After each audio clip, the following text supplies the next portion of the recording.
Good evening, everybody. Thank you for joining us wherever you may be. Thanks. Great to have you.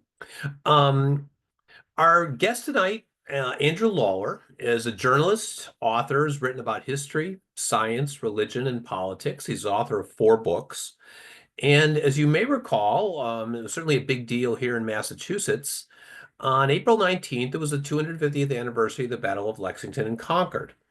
And when I saw that Mr. Lawler had come out with a book called A Perfect Frenzy, A Royal Governor's Black Allies and the Crisis That Spurred the American Revolution, well, my curiosity was piqued, particularly coming off on the heels of such a big fanfare around these parts for Lexington and Concord. So, without further ado, this is a topic I had not heard of until this book came out, but I was fascinated by it when it did.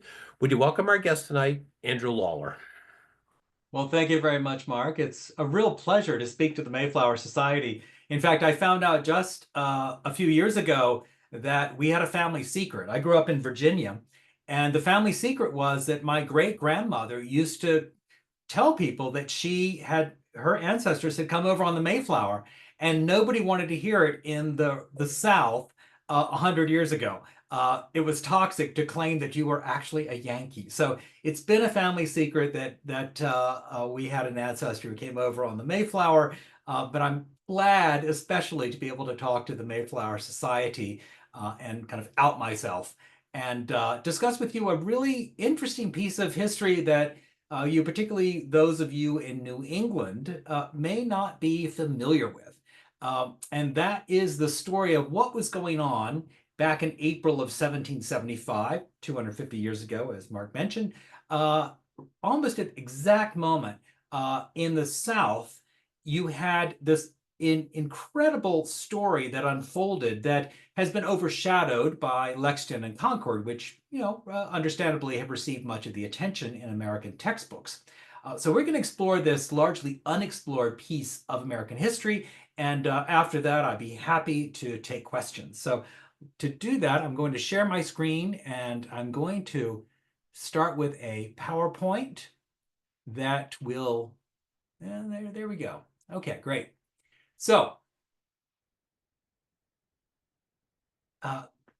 let's start with my revolutionary childhood. This is the part where I try and get across my street creds, as it were. So I grew up in Southern Virginia, in Norfolk, Virginia, and we used to spend a lot of time every weekend going to historical sites, either Civil War sites or more typically Revolutionary War sites. So in Virginia, you have Williamsburg, the colonial capital. You have Yorktown, where the last battle of the Revolution was fought.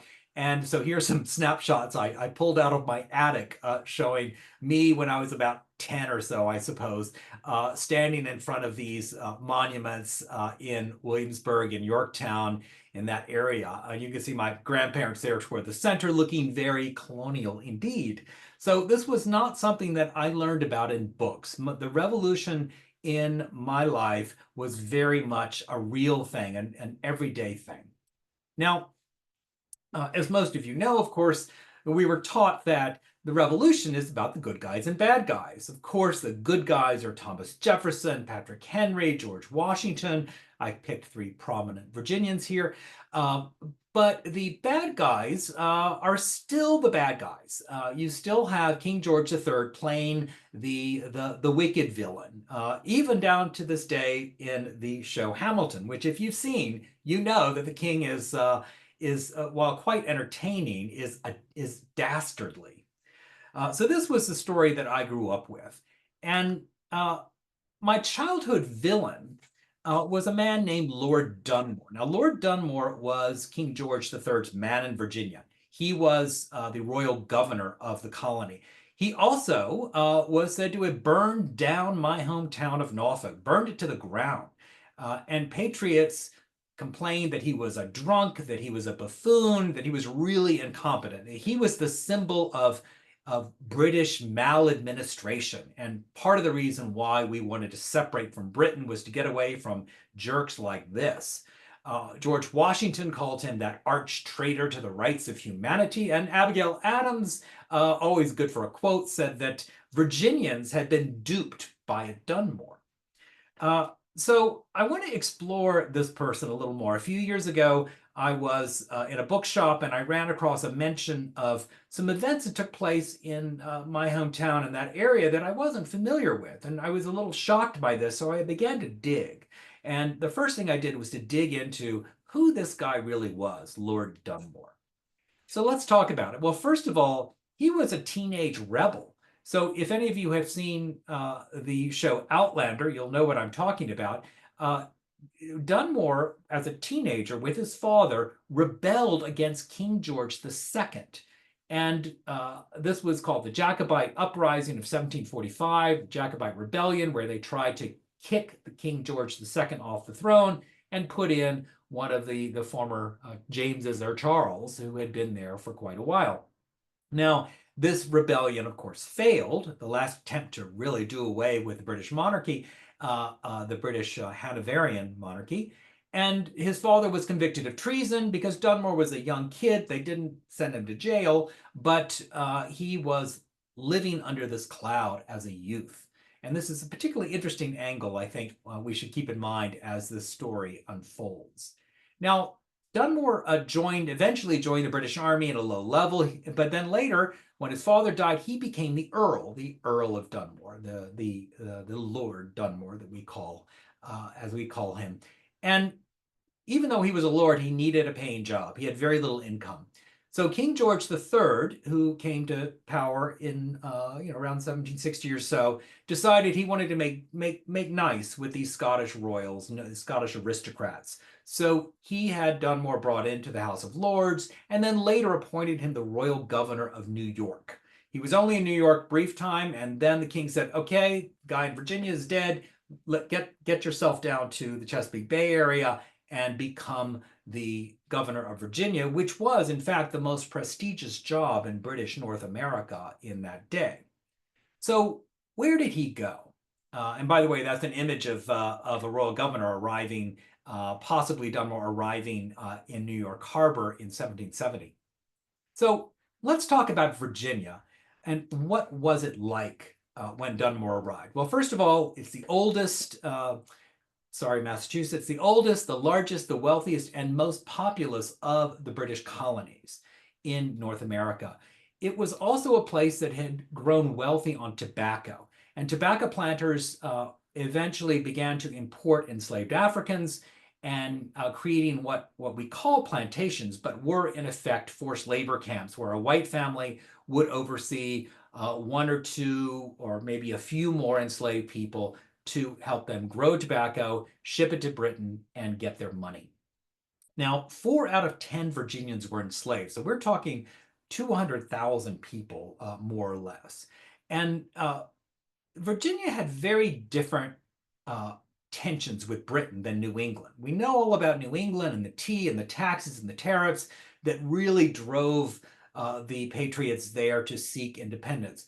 But in Virginia, it was very different. There were very few Virginians who actually owned ships, who really conducted business with Britain, unlike, say, John Hancock, who was smuggling tea all the time. Now, instead, the irritation that white Virginians felt with the king had to do with his refusal to let settlers move west. Why? Well, King George III did not want to have another expensive war on his hands after the French and Indian War, where they had to pay a big debt and thereby they had to tax the colonists, thus starting the problem that led to the Revolution. But in Virginia, this refusal of the king to allow settlers to move west basically throttled the attempt by the gentry to gain new lands and therefore to get wealthier. Meanwhile, you have these Scottish merchants arriving in Virginia who begin to do the trade that is necessary to get the tobacco to Britain and bring back the goods that they need. These Scottish merchants increasingly in the 1760s became very successful, and also they were resented and talked about in much the same way that Jews were talked about in that era. Okay, so now we're going to talk a little bit about where Dunmore was. He was in Williamsburg. If any of you have been to the colonial capital, it was restored basically to the era of Dunmore around 1775, and he lived in that lovely palace shown at the bottom. That was a very grand residence, the largest residence when it was built in the early 1700s, largest residence in North America. And then you have the House of Burgesses, that met up at the top right. That is the Capitol building. The Burgesses met on the right. The Governor's Council met on the left. So this is kind of the harbinger of the Capitol we have today in Washington, with the Senate on one side, the House on the other. Now, Williamsburg, despite these grand buildings, was actually quite small. There was only a couple of thousand people. I mean, this was a village compared to Boston or Philadelphia. And half the people were free, whites, and then half were enslaved. Almost all, or in fact, all were Black Americans. Now, this was really kind of a stage set for the Virginia gentry. So the gentry, as I mentioned, lived on these plantations or forced labor camps out in the rural areas. They would come in on court days. They'd come in for the House of Burgesses. The white gentry controlled the House of Burgesses. They were the folks in charge. And this was where they would come and buy a few things and shop and show off their wealth, and then go back to their plantations.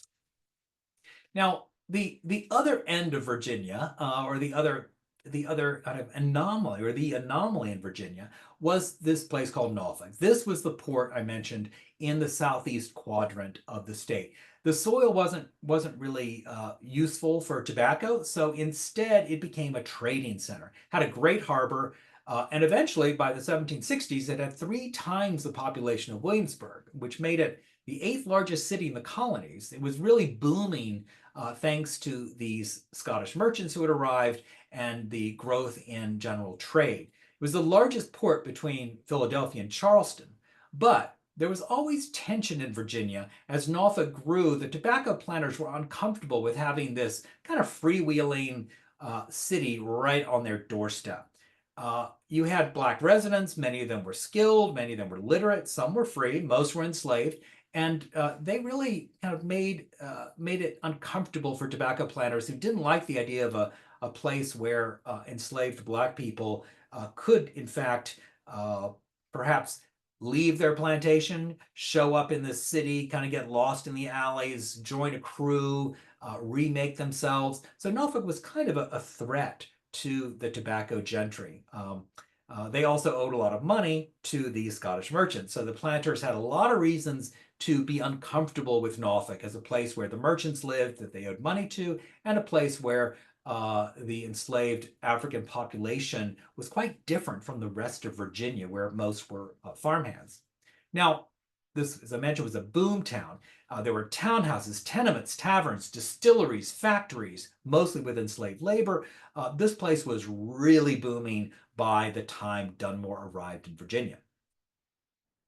So let's talk about what I would call the calm before the storm. So Dunmore was in Virginia for a good 3 years before things began to go south. He was at the apex of Virginia gentry. He shared with his good friend, George Washington. That's right, he became friends with Washington. They loved theater, they loved to drink good wine, fine horses, nice carriages. They also loved the idea of opening the Ohio Valley on the other side of the Appalachians to settlers, to planters. And they were both hoping to make a lot of money doing this. So Dunmore went and bought plantations and slaves, really became one of the good old boys, as you might say. He also befriended the Scottish merchants. Of course, he himself was Scottish, had a lot in common with them. So he had these ties to both the gentry as well as the merchants. And just to prove how much of a Virginian he'd become, in 1774, he fought a war against the Shawnee Indians on the west side of the Appalachians, around the area that's now Pittsburgh. And in a very quick lightning strike march, he managed to obtain a peace treaty after one battle, and obtained virtually the entire state of Kentucky for Virginia from the Shawnees. So this was exactly what people like George Washington wanted. They wanted that land, and they wanted to push the indigenous people away, and Dunmore succeeded in this. But then came spring 1775. We all know what happened then. Well, we know what happened up in New England. So April 19th, as Mark mentioned, that was the date that the battles of Lexington and Concord were fought. In Virginia, the trouble really began in March, when Patrick Henry met with the Patriot gentry at a convention, and he said, "Give me liberty or give me death." Now, that speech was designed to convince people to set up an extra-legal militia, to set up a militia without the approval of the king or the governor. It was narrowly approved. Their goal, keep in mind, was not to create a new nation based on new principles. Their goal was to go back to what they saw as the golden age before 1763, when the king had imposed all these restrictions, taxes and restrictions on moving west. So 48 hours after the start of the revolution at Lexington conquered, and before Dunmore knew about this, obviously it took a week or so to get the news all the way to Virginia, he decided he had to act. Here's this extrajudicial, extra-legal militia that's being set up. He's got to do something. So he seizes the gunpowder out of that building there at the top right. That's the lovely arsenal in Williamsburg, an original building. And he moved it to a ship off the James River a few miles away. Of course, the locals were outraged. There was an armed mob that arrived, and the governor, who is without any kind of really arms or soldiers, he has a few Marines, a ship or two, but nothing like what you had in Boston in 1775, where there were thousands of troops and more than 100 ships. So Dunmore, in that moment, has this brilliant idea. He warns the patriots that if they harm him or his men, he will declare freedom to the slaves. Now, this was the great Achilles heel, particularly in the South, but really throughout the colonies. And to understand that, let's talk about Virginia. So first of all, in 1662, more than a century before the Revolution, the House of Burgesses declared that those who were born enslaved were slaves for life, and that if they had children, they were slaves. So from this very early time, Black Americans, Black Virginians were considered human chattel, and there was very few exceptions.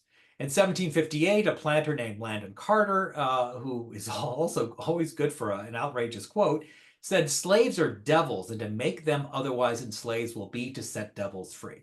So patriots, Virginians, white Virginians, were terrified at the idea that enslaved people might seek vengeance.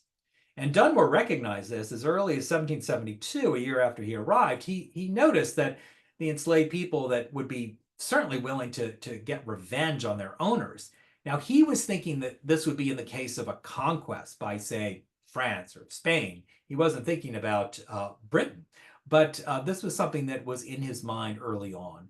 And then by 1775, we have James Madison, who, of course, went on to become an architect of our government today, who said, "We shall fall like Achilles by the hand of one that knows the secret."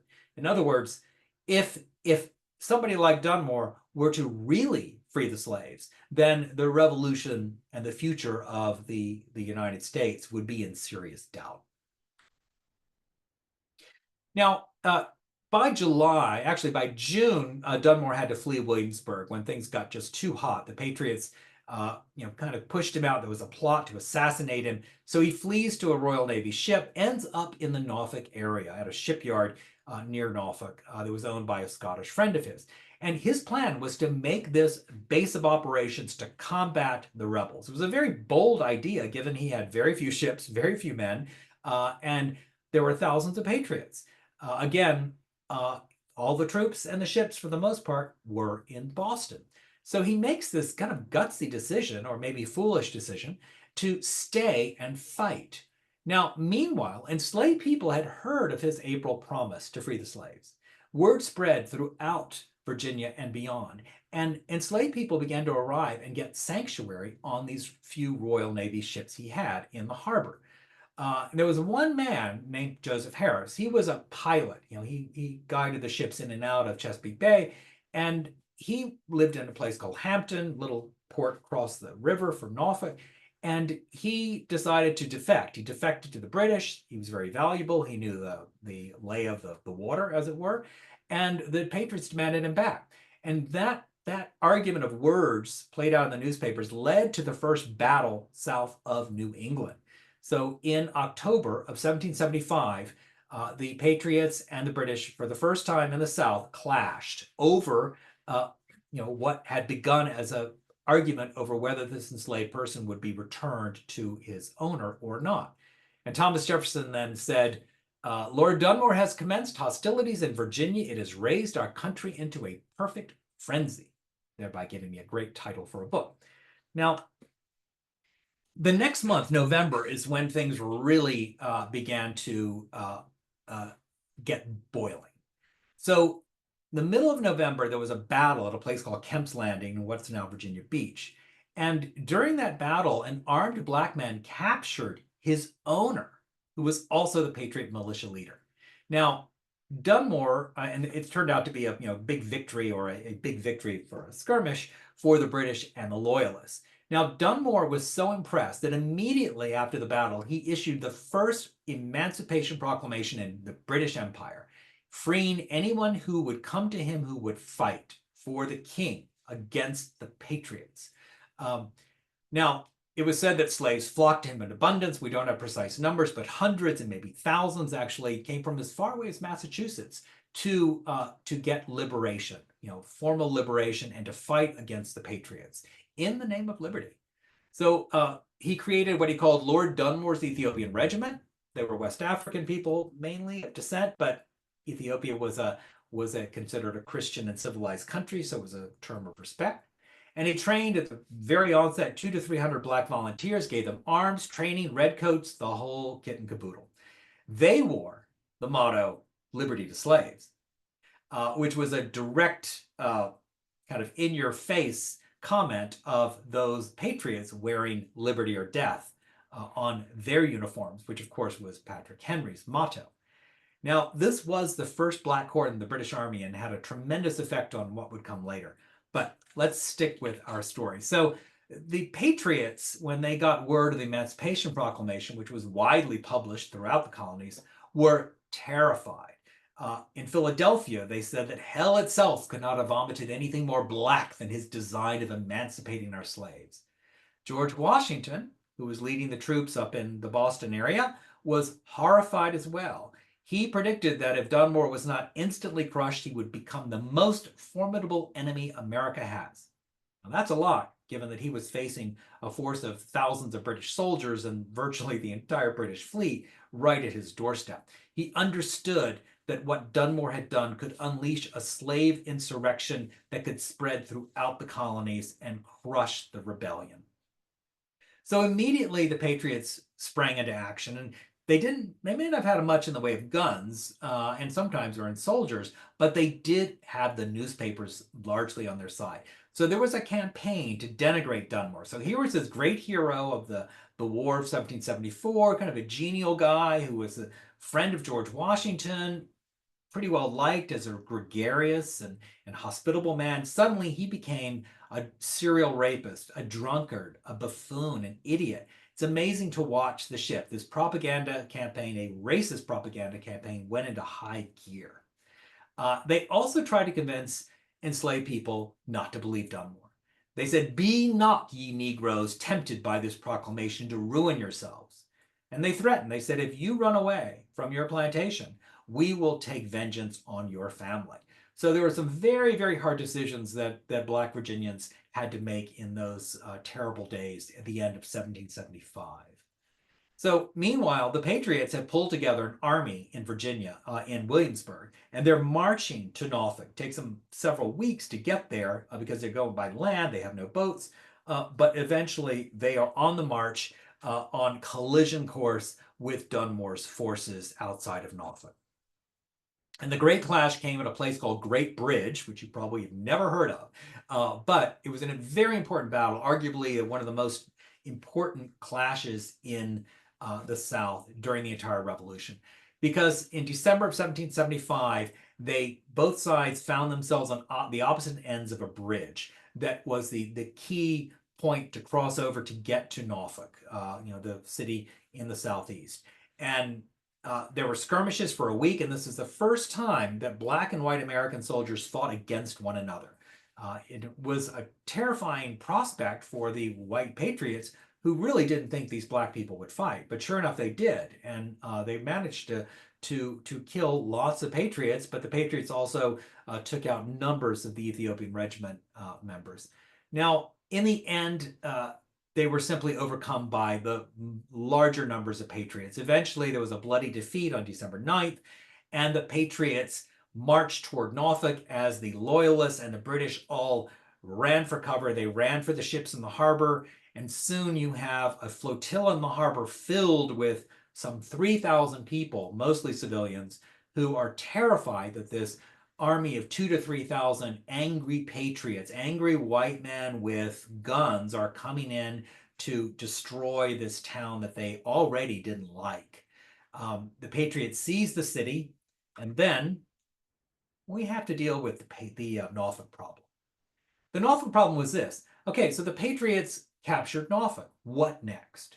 Well, as I mentioned, there had always been tension between the people who were living outside of Norfolk and those who were in the town, particularly between the planters and those in the city, merchants, particularly Scottish merchants.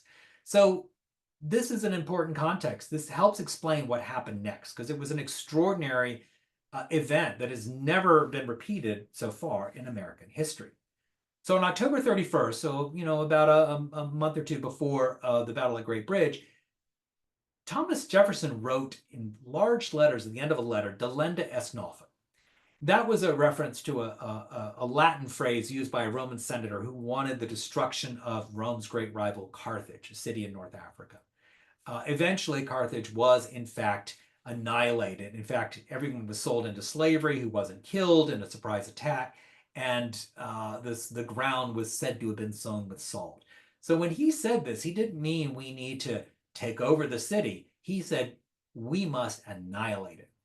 And Lee, Richard Henry Lee of Virginia, he told Jefferson, yes, that's right. Norfolk is filled with none but Tories and Negroes, meaning Scottish merchants and enslaved Black people, many of whom had been emancipated. And this was a threat to the Virginia way of life. There were growing public calls for the destruction of the city by patriots. And then finally, December 1775, the Committee of Safety made secret plans that they didn't reveal to others to destroy the city. Now, remember, at this point, no one's talking about destroying Philadelphia or Boston, which is controlled by the British, or any other American city. And all American ports particularly had lots of loyalists. There were many loyalists in all of these cities, Philadelphia in particular. So this is something to keep in mind when we see what happens next. And what happened next was that on January 1st, 1776, Dunmore decided to send some troops to the shore to burn warehouses where snipers were taking pot shots at people on the fleet. It was a limited operation, bombarded the city, people arrived, they burned the warehouses, and the soldiers went back. But in the meantime, the Patriots used this as an opportunity to burn the city. More on that later. Dunmore was blamed when the entire city, every single building burned down. And this was considered an outrage in both the colonies and in Parliament. And certainly here in the colonies, people thought, well, if they're going to burn Norfolk, they'll burn New York, they'll burn Charleston. So this destruction on the beginning of 1776 really lit the fire, so to speak, for the independence movement, which was just beginning to gain steam at that point. So this is the big lie. In 1777, the Virginia Patriot Committee did a very, very precise reporting on what happened. And they determined that 96% of the buildings in the city were destroyed on purpose by patriots. There are chilling depositions from eyewitnesses that talk about the atrocities committed, including women who were trapped in buildings that were women in labor who were threatened with their house being burned down, elderly who were forced to leave their homes in the dead of night, just terrible stories of destruction wrought by the Patriot Army. This report, of course, didn't give the Patriots an answer they were comfortable with, so they hid it for 60 years. That's right. But my research shows clearly that Virginia's top Patriot leaders, including Thomas Jefferson, were implicated in this decision to destroy the city and then to cover up that fact. But the result was not what they wanted. And here's an image you see of Norfolk. That was some 20 years later. The city never really recovered from the destruction. The Virginia economy as a whole was devastated. I mean, here was the main port. Imagine Massachusetts without Boston. It really devastated the colony, and when it became a state, it never quite got its economic mojo going, and people moved south and west. And this also marked the beginning of what became this great debate in America that was best known between Thomas Jefferson and Alexander Hamilton. the former wanting a rural nation of yeoman farmers, good, upstanding Roman-style agrarian people. And whereas Hamilton said, no, there's an industrial revolution happening. We need banks. We need an industrialized country. We need cities. So this is a tension that remains at the heart of our nation even today. Just briefly, I'll mention this extraordinary floating town, this flotilla I mentioned in Norfolk's Harbor. It lasted until the summer of 1776. You have thousands of people on hundreds of watercraft. There were courts and blacksmith shops, a printing press, putting out its own newspaper. They were getting plenty of supplies from local people. They even set up a land base near Norfolk where Dunmore wrote, we have in this little fort, 4 ovens and pretty good barracks for our Ethiopian corps. So as enslaved people continue to pour in, he's training them. There are some that are dying of epidemics, but there's still this really remarkable moment where you have this interracial society that is outside of the traditional constraints of the Virginia slave system that is beginning to appear. Of course, it didn't last long. Despite the plans to attack Williamsburg, there are some things that intervene that do not involve Patriot bullets. But first, by May of 1776, with Dunmore still a threat, the House of Burgesses, now the Virginia Convention, unanimously voted to separate from Britain. This was a tremendous decision by the largest and most important colony, which the Virginia leaders knew would push the country toward being a country. Richard Henry Lee went on to introduce the Independence Resolution in Congress, breaking the deadlock, convincing Pennsylvania, Maryland, South Carolina, and other states that had been sitting on the fence, including New York, to join in and sign the Declaration, although New York waited a while before it actually signed that declaration.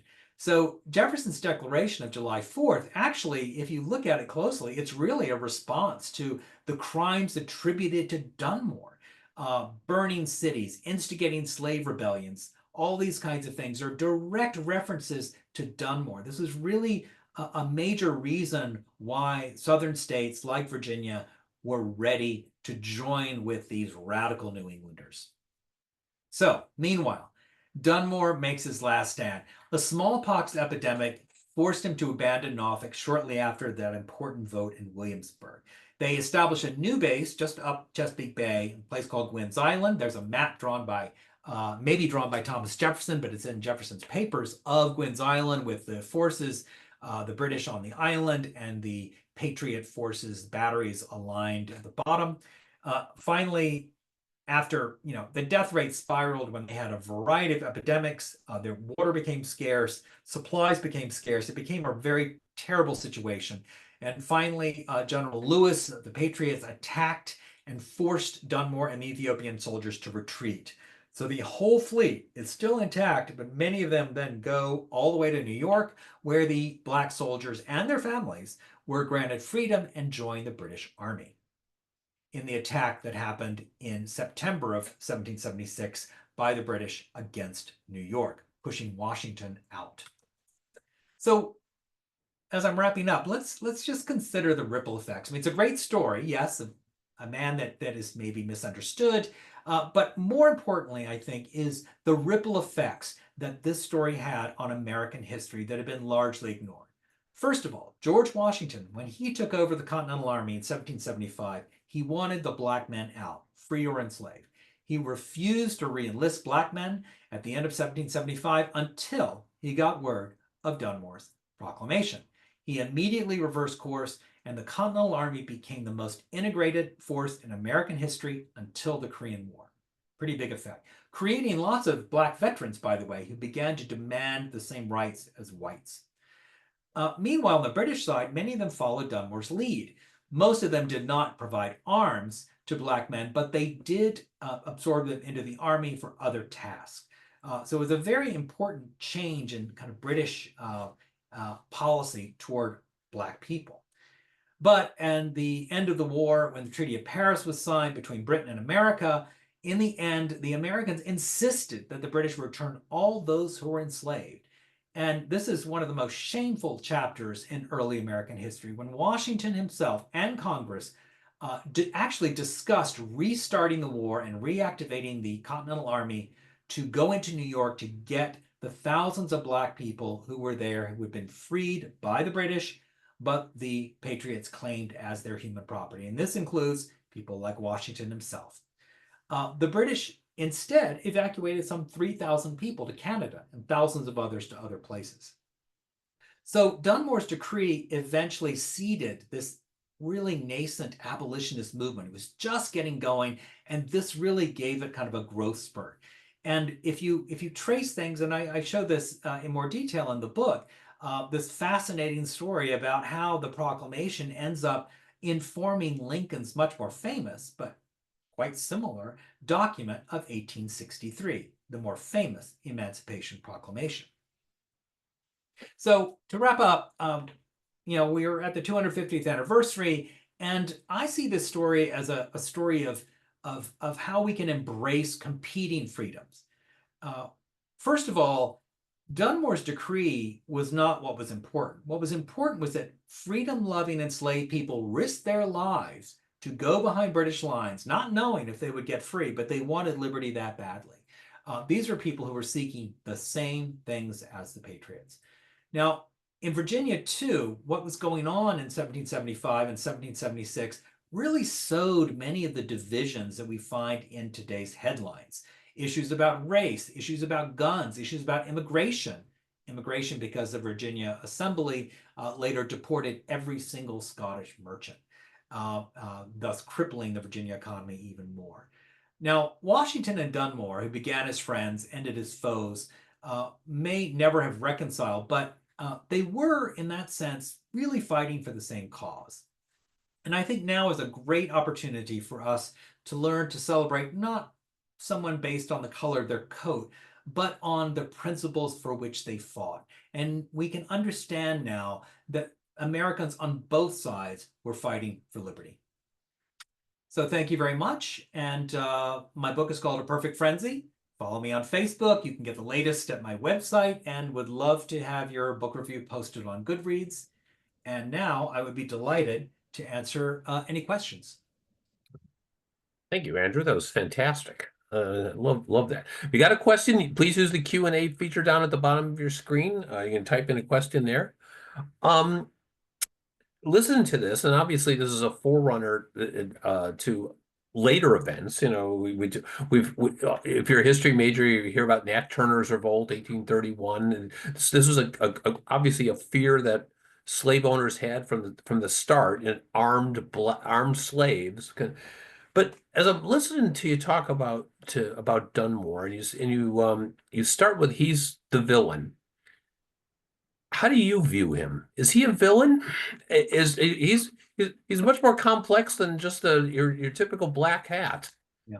Well, yeah, it's a great question because, as I mentioned, when I grew up, Dunmore was just a cardboard cutout villain. I mean, here's a guy, he was a Scottish aristocrat who bombarded an innocent city and destroyed an entire town, obviously, opposed to freedom and liberty and independence. So that's how I was raised. And I was raised that way because that's the story that was passed down. And that's the story that American historians promulgated for more than a century. Even though we should have known better, even though that report that blamed the Patriots themselves did the report that blamed themselves for destroying the city, that was suppressed. And even when it came out, historians ignored it. Dunmore was just too convenient a villain. He was just such a great villain. And we essentially were left with this propaganda campaign that the Patriots began, and historians just kind of took it at face value, and very few went back and looked at who this man actually was, where he came from, why he was doing what he was doing, and what happened in the aftermath. So that was, part of the fun of I went to Scotland, went to the archives there, to the Blair Castle, which is the Murray clan's archive, and just kind of went through to really get a feel for who this guy was. And so to answer your question, I think he was not an abolitionist. I think he was kind of a hard-nosed military leader who saw an opportunity, but I think he changed. I think he grew from a slave owner to somebody who really respected these men as they were black people who were considered at the bottom of the social realm, but he saw them as tough. And I think this is because he was a Highlander. And I think a good Scottish Highlander in that day would see black people and understand what it was like to be oppressed. The Scots were suffering under English rule in the wake of the 1745 rebellion. You couldn't even wear a kilt. So I think that Dunmore had a way of understanding Black Americans that was unique among royal governors, and he made use of it. And over time, I think his views did evolve. So a very complex man, um, definitely not an abolitionist, but you could argue that Abraham Lincoln was not an abolitionist until the end of the war. Yeah, you had mentioned that Washington, obviously, and this is, I did not know that. They were threatening to reopen the war. That's a fascinating fact. What stake did Washington, Jefferson, some of the more famous patriots, but slave owners have in this? Where, I mean, how many of their own slaves went to Dunmore's side?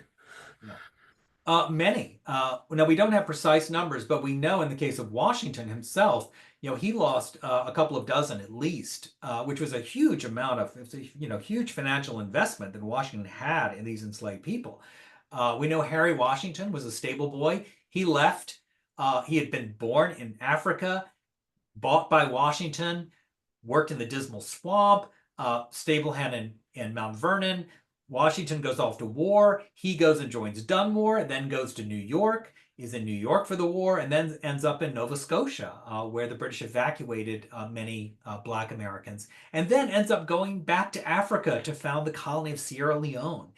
So some of these people have fascinating lives. But the Patriots, particularly the Virginia Patriots, were really, really upset that they lost their property. They were eager to get it back, and they were going to do whatever they could. George Washington sent slave catchers into British-controlled New York to retrieve some of his slaves. And this was true for many patriots from the South who went to New York to try and get their slaves. And it's something that I think has been covered up because it's really uncomfortable. I mean, here are these people fighting for liberty who are trying to drag free people back into slavery. And I think it's just made us uncomfortable. But I think we can really, we're old enough now, right? We're 250. I think we're old enough to really look at some of these things that happened with a clearer eye. What becomes of those Scottish traders? Do they go to another colony, another state? Do they go back to Scotland? What becomes of them?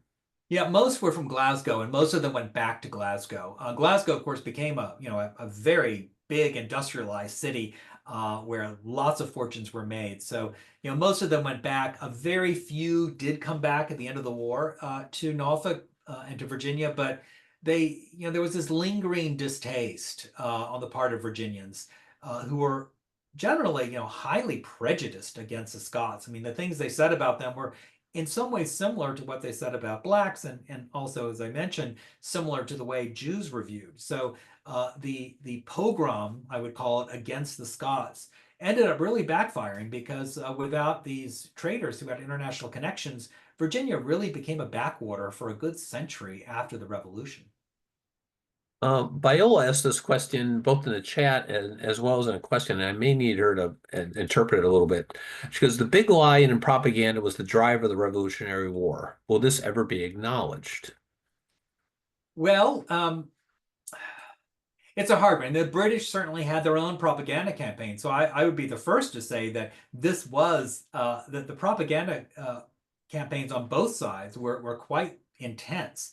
The Patriots, though, simply had the upper hand in Virginia, and I can speak more about Virginia than the rest of the colonies.